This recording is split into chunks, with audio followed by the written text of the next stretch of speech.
Vous avez toujours voulu investir dans l'immobilier, mais vous trouvez ça inaccessible? Avec Realty, il est possible de générer des revenus récurrents en quelques clics en investissant dans l'immobilier fractionné aux États-Unis. Vous recevez vos loyers toutes les semaines. Le plus avec Realty, c'est que vous n'avez pas à vous occuper de la gestion d'un bien immobilier. Ce spot vous est présenté en collaboration commerciale avec Realty. La Security and Exchange Commission, SEC, considère secrètement l'Ether, ETH, comme une security depuis au moins un an. Security. Ou pas. La SEC n'a jamais été très claire sur le statut de l'Ether, ETH, à ses yeux.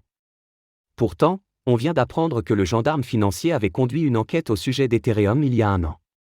Quel était son but et qu'a-t-on appris?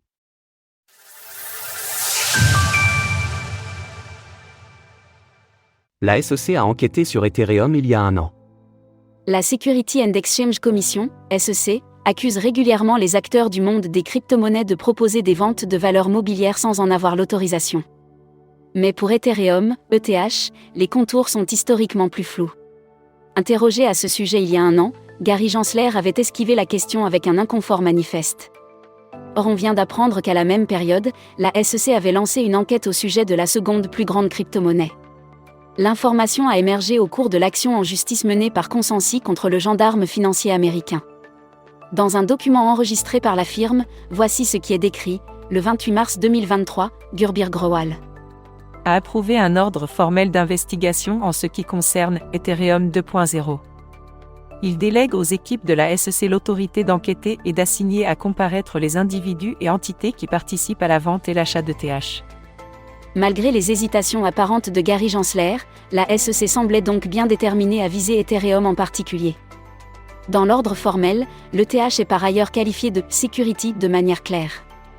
Les offres et ventes depuis au moins 2016, de certaines securities, qui incluent l'ETH. Les incohérences de la SEC au sujet de l'ETH. Historiquement, la SEC n'a pas été cohérente sur sa prise en compte des « securities ». Elle a nommé certains actifs comme tels, en ignorant d'autres, sans préciser les bases de son raisonnement.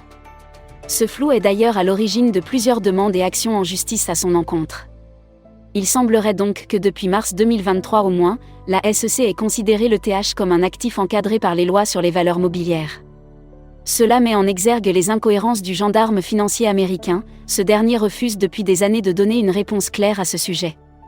Officiellement, celui-ci considère actuellement 61 actifs crypto comme des « securities », en particulier ceux qui ont des mécanismes de stacking. Mais il n'a pas intégré dans cette liste l'Ether, ETH, qui est pourtant le plus gros réseau de ce type, et de loin. L'action en justice de Consensus pourrait donc mettre en difficulté le gendarme financier américain, après des années passées à travailler avec des délimitations réglementaires floues. Retrouvez toutes les actualités crypto sur le site cryptost.fr.